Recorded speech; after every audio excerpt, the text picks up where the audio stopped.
Muy bien, de regreso. Julia Perier, ¿cómo está? Bien, bien. ¿Cómo le va, Pepe? Muy Tanto bien. tiempo. Sí, hace Hace mucho. como una pandemia que no nos veíamos, ¿eh? Hace como una pandemia. Ay, Ajá. ay, ay. Sí, esta pandemia nos desvinculó un poco a muchos, Sí, ¿no? sí, Si sí, bien, bueno, a través de las totalmente. redes sociales, por suerte, Seguíamos seguimos vinculados, comunicados, seguimos sí, claro, comunicados, claro, ¿no? sí. Bueno, Sí, ¿cómo la sí, está sí. pasando? Y con muchas preocupaciones, ¿no? Muchas preocupaciones por cómo se va a resolver esta pandemia. Atenta a las noticias de cómo el gobierno está resolviendo también esta pandemia y un poco triste con el tema de los incendios forestales, Pepe, que fueron tan terribles, ¿no? Esta pérdida de tantos animales, de tanta producción también, ¿no? Esto es muy complicado, es muy terrible. Ojalá, porque decían los números que el 90% fueron provocados por la mano del hombre, digamos, ¿no? Sí, Ojalá, bueno, intencional. intencional, ¿no? Pero también hay una cultura del rosado, el famoso rosado. Nuestra gente tiene esa cultura del rosado. Bueno, esas cosas yo creo que hay que ir cambiando, se tendrán que ir modificando esas culturas y hay que perseguir a quienes intencionalmente provocan esos incendios porque es una barbaridad. No podemos perder nuestra riqueza natural con eso, Es ¿no? increíble pensar de que todavía a esta altura de las circunstancias y con toda la información que hay, todavía haya gente que no tome conciencia de eso. Totalmente, totalmente, totalmente porque, a ver, ¿cuánto tiempo nos lleva recuperar todo esto que se perdió? ¿Cuánto tiempo? Años. Bueno, es imposible predecir, ¿no? Y en esta nuestra misión es que es tan rica en ese aspecto, perder eso nos pone, la verdad, muy triste, ¿no? Hablamos de su gestión ¿Cómo no? ¿Cómo parlamentaria. no? Bueno, hablando de la gestión, le traje de regalo, Pepe, mi libro, Qué bueno. Parlasur, la voz de los pueblos. Este es un libro que, ante tanta desinformación que hay sobre el Parlasur, dije yo, bueno, voy a contar qué es el Parlasur, por qué la voz de los pueblos, por qué este trabajo tan apasionado que llevamos adelante quienes integramos el Parlasur y bueno, un poco está reflejado acá en esto, Bueno, así muchas que gracias. con Así que mucho, con mucho vamos a ver si este fin de afecto. semana lo leemos Sí, entonces, sí, ¿eh? sí, yo creo Siempre es que bueno aprender un poco más, saber un poco más. A veces los comunicadores sociales no la sabemos toda, tenemos que aprender. sí. Es que aprendemos todos los días Y también. además, ¿sabés qué, Pepe? Que el Parlasur tuvo muy mala prensa, ¿no? Muy mala prensa, mucho tiempo diciendo para qué sirve la cantidad de millones que ganan estos parlamentarios y no cobramos sueldo, ¿no? Así que bueno, esta desinformación también hizo que un poco que yo decida publicar el libro, porque ¿sabés qué historia cuento? Yo cuando estuve exiliada estuve en Bélgica, en Bruselas, ¿no? Viviendo un tiempo. Y en aquel momento se discutía el Parlamento Europeo. Estoy hablando de 40 años atrás, ¿no? Se discutía el Parlamento Europeo si necesario, si no era necesario, si salía tanto, si no salía, bueno. Y las posiciones que había en la clase dirigente, en la clase política en aquel momento allá y entre los ciudadanos era muy similar a lo que sucede acá, no solamente en Argentina, porque también en Paraguay, en Uruguay, también se plantea esta cuestión de la necesidad o no de tener un parlamento regional. Y las mismas cosas que se decían en aquella época se dicen ahora. Y yo lo reflejo acá en el libro, porque lo viví personalmente. Y fíjate lo que es hoy el Parlamento Europeo, una institución poderosísima, con ciudadanos que son representados por parlamentarios, los parlamentarios elegidos por el voto popular, ¿no? Y tiene la dimensión que tiene el Parlamento Europeo. Yo creo que, estoy convencida, que el Parlasur va a adquirir también esa dinámica, ese respeto en la población, y la población va a saber que el Parlasur es la voz de los pueblos, que cada ciudadano de los países que componen el Mercosur tienen sus representantes allí que van a poder expresar su voz, expresar lo que se siente y expresar cuáles son las inquietudes, ¿no? Porque en definitiva es lo que nosotros hacemos en Porque es ese Parlamento. sencillo entender también, por otra parte, de que no somos una isla y que tenemos que estar interconectados, digamos, Y la integración. principalmente con la región, digamos. Totalmente, y la integración regional es una necesidad. Nosotros no podemos solos avanzar si no tenemos acuerdos con Brasil, que es nuestro principal socio. Ayer veíamos a Alberto Fernández con Bolsonaro tratando, bueno, de ir viendo cómo se avanzan en estas situaciones que, insisto, Brasil es nuestro principal socio económico. Nosotros tenemos que establecer políticas que sirvan tanto al pueblo brasileño como al nuestro también. Pero se puede, ¿no?, estar en disconformidad con lo personal de un mandatario.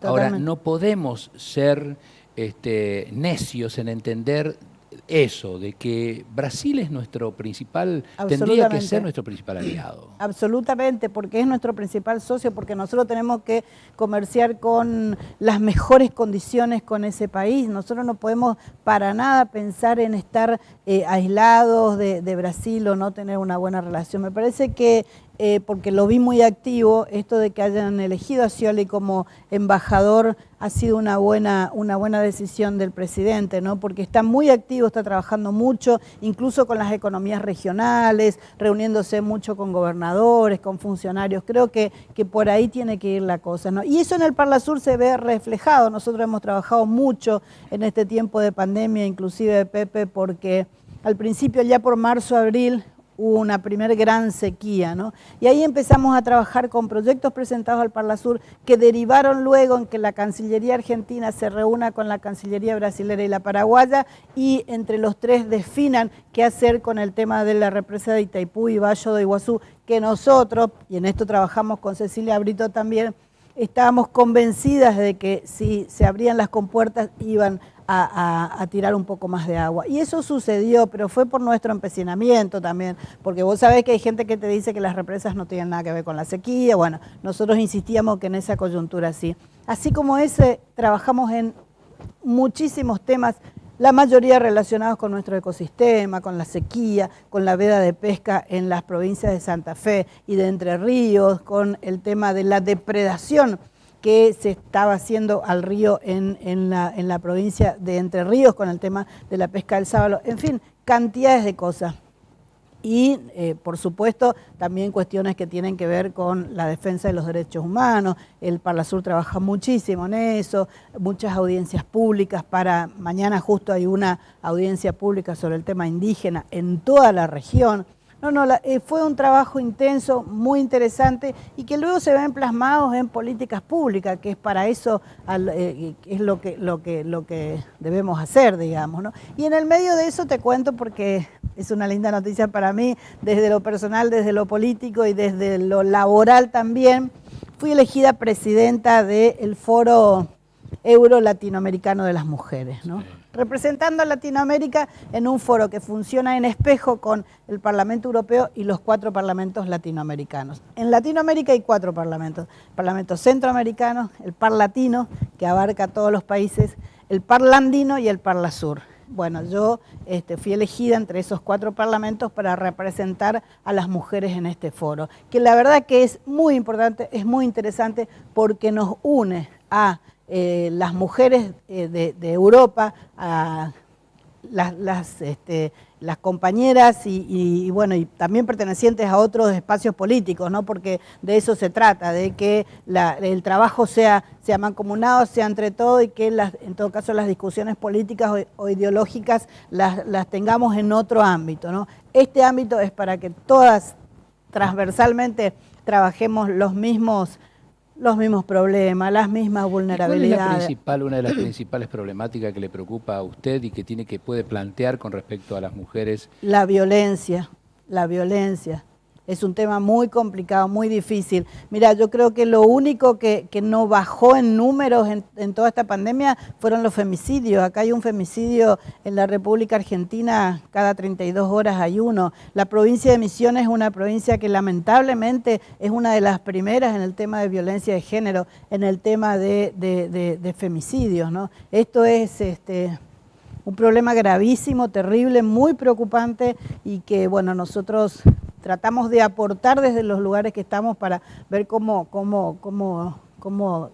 resolvemos esto, ¿no? Porque las mujeres se dieron cuenta de que son dueñas de su cuerpo, de que son dueñas de sus decisiones, de que pueden avanzar al lado de la persona que tienen, de su compañero o compañera o lo que tengan, y bueno, y eso parece que molestó a ese patriarcado que es tan fuerte y tan potente que produce estas cosas, ¿no? Porque en definitiva... ¿Y qué papel juega la justicia, Julia? Ay, bueno, mirá, hay un porcentaje como del 20% de mujeres asesinadas que habían hecho denuncias judiciales, que habían hecho denuncias a la justicia y que no fueron escuchadas. Es complicado ese tema, ¿no? Es complicado porque en muchos lugares a muchas mujeres les cuesta que les escuchen cuando van a hacer una denuncia y que las protejan cuando tienen problemas de violencia de género. En ese porcentaje del 20% había un porcentaje también de mujeres que tenían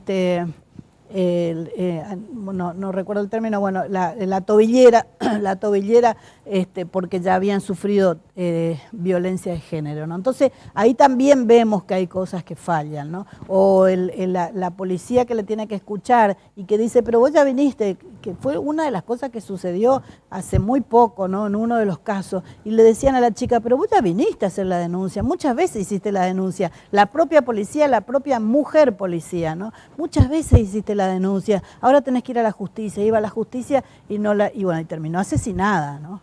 Terminó asesinada. Entonces, todas estas cosas tenemos que modificar. Es un momento complicado, difícil para las mujeres. Tenemos que aunar los esfuerzos entre todas las instituciones para que todas las instituciones sean las que nos protejan en definitiva, ¿no? Y después la violencia política también es, porque nosotras, las que hacemos política, sufrimos de algunos, incluso comunicadores sociales, sufrimos violencia política y está legislado, fue modificada la ley y se incluyó un articulado con respecto a la violencia política, ¿no? Porque es muy fuerte en nosotras que hacemos política, que salimos a la calle para plantear nuestros pensamientos, la violencia política existe y es dura también, ¿eh? Ahora, profundicemos brevemente ahí porque me interesó. La violencia política por parte del sector político, pero también hizo mención a comunicadores. No, la de los comunicadores y la de los comunicadores sociales. Yo te puedo dar un caso mío personal que fue muy duro, que a mí me costó mucho tiempo poder sobrellevar esto, ¿no? Cuando el señor Alfredo Abracián en una oportunidad me trata, no voy a repetir los términos porque no da para repetir los términos, y dice a ella, a la Pería hay que meterla en un calabozo por 48 horas rodeada de presos para que hagan con ella lo que quieran. No dijo que hagan lo que quieran, dijo otras cosas, ¿no? ¿No? ¿Entendés? Y entonces es un comunicador social que es escuchado, pero que permanentemente tiene este tipo de agresiones en contra de mujeres, sobre todo las mujeres que hacemos política, ¿no? Luego esto, hay gente que lo mira o que lo escucha o que lo ve y que asume que esto es así, ¿no? Porque cuando vos machacás todos los días con una cosa, el que escucha y no tiene alguna los comunicadores sociales generamos opinión. Ahí está, perfecto, lo dijo usted. Generan opinión, entonces generan este tipo de opinión y salís a la calle y la gente está con un cartel que dice cárcel a Cristina, viste las cosas con las que salieron en algunas de las últimas manifestaciones, ¿no? Un muñeco con la cara de Cristina, con un coso que decía muerta Cristina. Bueno, en todos los aspectos, lamentablemente en todos los aspectos ocurrió, también en su momento, en la época... Pero no podemos justificar eso. En la época del gobierno kirchnerista también nosotros se nunca pusieron salimos carteles... con ningún cartel con Macri no, pero se pusieron carteles de comunicadores, se escupía. Tampoco es bueno eso, digamos. No, para nada, eso se debe, de ninguna manera. Eso no se debe aceptar bajo ningún punto de vista, ni para un lado ni para el otro lado. No estoy saliendo a defender ni uno ni otro. Digamos, siempre, aparte, yo principalmente, estos días han habido escraches frente a domicilios pero te digo, no tiene absolutamente nada que ver el trabajo que hace el político en el Parlamento, en la legislatura o en el gobierno con la familia, sus hijos, su mujer, su esposa, su familia. Absolutamente nada que ver, ni de un lado ni del otro lado. Los escraches, mirá, los escraches sucedieron en la Argentina y en el mundo, ¿no? Con el tema de los genocidas, de los militares que fueron genocidas y que secuestraron, que mataron y que torturaron. Eso, para eso sirvió, pero digo por la gravedad de una situación, ¿no? Un hijo que sabe que a su madre la secuestraron, la torturaron, la mataron, bueno, fue y hizo escraches en frente de la casa de ese genocida. Pero me parece que no vamos a terminar nunca de poder conjugar una sociedad con otras características si no pensamos que ya este no es momento de escrache. Sí, esa etapa superó, se debe haber superado, digamos, y no se puede seguir así. Creo que no, coincido que no se puede. Aparte, digamos, el odio no lleva a ningún lado. El odio es como que yo tomo el veneno y quiero que muera el otro, ¿no? Sí, Digamos, también nos sigue haciendo daño el odio. Sí, sí, claro que sí. Julia, por un lado la pandemia, ¿no? Y el contexto político, porque han habido cambios también acá en la zona, en la región, ¿no es cierto? Hablamos de Bolivia, hablamos de Perú, Chile. Bueno, Chile, por ejemplo. Digamos, ¿qué concepto hay y qué se está haciendo desde el Parlasur al respecto? Desde el Parlasur nosotros apoyamos mucho a la ciudadanía y a los dirigentes bolivianos en todo este año de la dictadura de Yáñez, ¿no? Porque nosotros lo dijimos desde el principio, el Parlasur incluso documentó el tema de que fue una dictadura y acompañamos todo ese proceso de la democracia, porque estábamos muy preocupados con el tema de las elecciones, por posibilidades de fraude y demás, ¿no? Allí la Organización de Estados Americanos, la OEA, con su presidente Luis Almagro, que también fue una desilusión para muchos pueblos, ¿no? Porque había sido canciller del Pepe Mujica y terminó jugando para el otro lado, para una derecha muy ofensiva hacia el pueblo boliviano, porque fue el primero que salió a decir que hubo fraude y después resulta que se comprobó por todos los medios que no hubo fraude en Bolivia, ¿no? Pero ¿esto qué significa? Que un año hubo un gran saqueo económico en Bolivia, que todas las políticas públicas que habían avanzado en la época de Evo Morales retrocedieron y eso. Pero bueno, ahora es otra etapa. Bolivia tiene que también ser parte del Mercosur y del Parlasur también. Esto falta el voto del Senado brasileño. Yo creo que podemos ir pensando. Yo escribí un artículo cuando ganó el MAS las elecciones en Bolivia y decía, bueno, Alberto Fernández se habrá levantado un poquitito más tranquilo de decir que el eje México-Argentina ahora también se le puede sumar el eje Bolivia, ¿no? Porque era como que solamente estos dos países, López Obrador en México, Alberto Fernández en Argentina, podían ir pensando en una integración regional más justa, con pueblos un poco mejor conducidos, ¿no? Lo que pasó en Chile también fue muy importante, ¿no? En Chile, que muchos sectores de la política argentina miraban a Chile y decían, no, nosotros tenemos que ser como Chile, porque era una democracia maravillosa. Pues, bueno, resulta que no era tan maravillosa, ¿no? No eran solamente los 30 pesos del subterráneo en Chile, sino que eran los 30 años de este tipo de democracia, ¿no? Una democracia que tiene la salud privatizada, la educación privatizada, bueno, entonces aparecieron jóvenes, todos los procesos, la mayoría de los procesos están siendo conducidos casi por jóvenes, eso también es muy bueno, Y los jóvenes chilenos dieron este puntapié y dijeron que no a esta constitución, una constitución de Pinochet, y bueno, y ahora están trabajando en esta nueva constitución. Creo que se nos presenta una cuestión regional bien interesante, creo que tenemos que enfocar todo nuestro trabajo de que el Parlasur sea una institución bien fuerte, de que el Mercosur vuelva a tener esta energía que tuvo cuando estaba Lula, cuando estaba Dilma, cuando estaba Pepe Mujica, el propio Néstor Kirchner o Cristina. Creo que eso tiene que ser. Tenemos que recuperar la CELAC, tenemos que recuperar la UNASUR, tenemos que intentar que esta integración regional de los pueblos, de los gobiernos, sea una realidad. Hablamos de problemáticas en los países limítrofes, si se quiere, ¿no? Sí. ¿Qué le está faltando, si se puede hacer una autocrítica a la República Argentina y al gobierno argentino?